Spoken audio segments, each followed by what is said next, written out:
Sri Sharda Devi and Her Divine Play, Chapter 31, page 635. During Holy Mother's time, there was no electricity in Udbodhan house.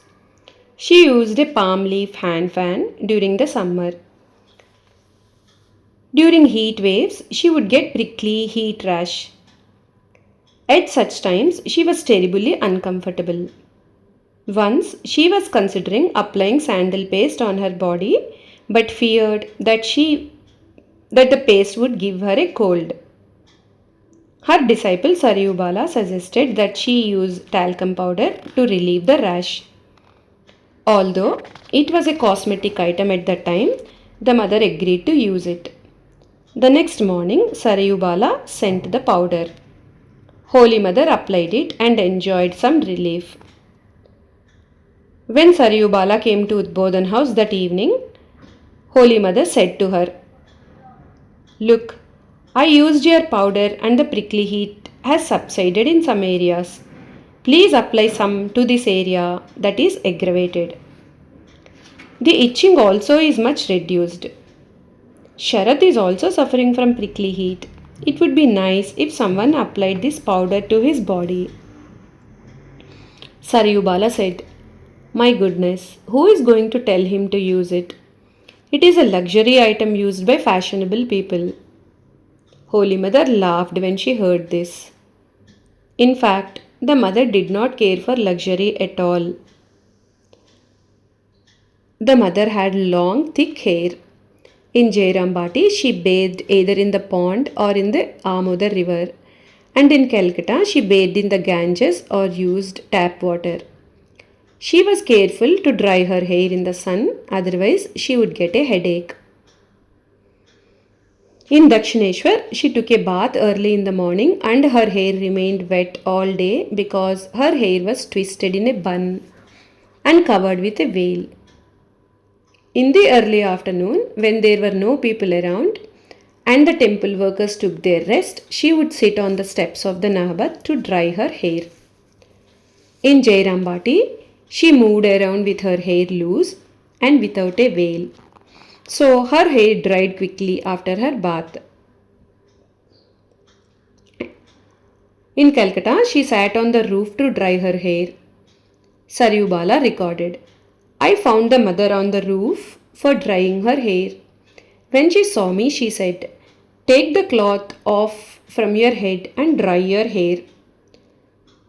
Don't keep your hair wet because the water soaks into the head and ruins the eyesight.'" This may have been a village belief. Favorite foods.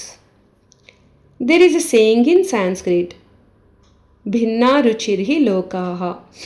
Taste changes from person to person.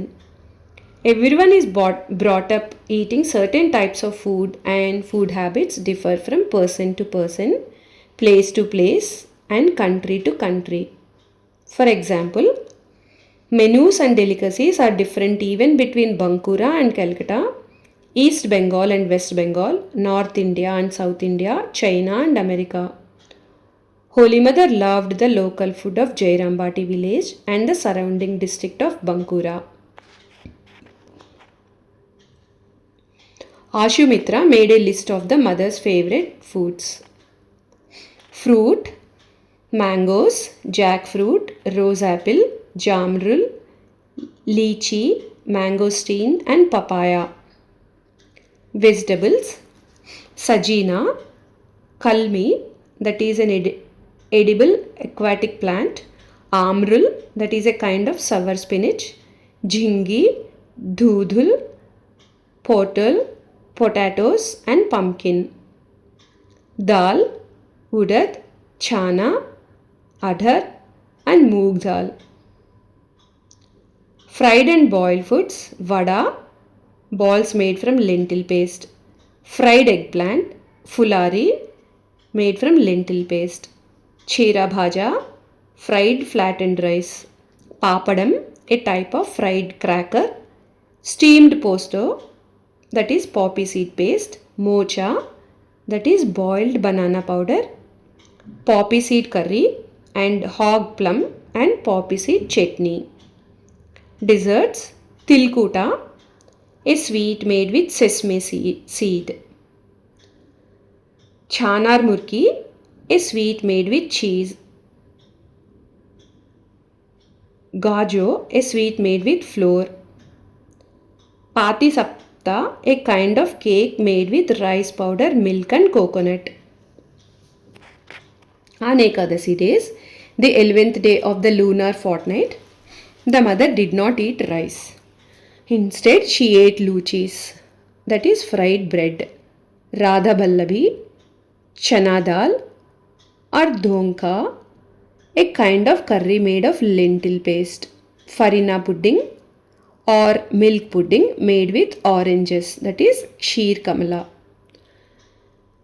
Swami Arupananda also listed Holy Mother's favorite foods. The mother preferred sweet sour mangoes rather than extremely sweet mangoes such as Piara Fuli, Langra, and Alfonso. Among the spinaches, she liked gram spinach and radish spinach. As she sometimes suffered from dysentery, Kaviraj Durga Prasad Sen asked her to eat amrul spinach, a sour spinach, as an antidote. Swami Premananda supplied amrul spinach from Belur Mutt. She loved fried things such as beguni, that is fried eggplant dipped in batter, fulari, made from lentil paste, hot lentil vada, a lentil chop fried in oil, potato chop, juri bhaja, a kind of crisp snack made of lentils, and other fried things. For lunch, she liked thin wooded lentils and barbecued posto paste, which were her favorite dishes in Jairambati. She ate bitter squash curry, mixed vegetable curry, and vegetable soup mixed with a little lime juice. For dessert, she liked rata bi, sandesh, a dry sweet made of cheese, and raspuli, a ball made of sweet potato and soaked in syrup, and a sweet ball made of moong dal. Finally, she would drink a cup of milk after lunch and after supper. She would mix some of her milk with rice and give it to the devotees as prasad. In the afternoon, the mother did not have any refreshments. For supper, she had 2 or 3 luchis, a little vegetable curry, and some milk. Jai Ma.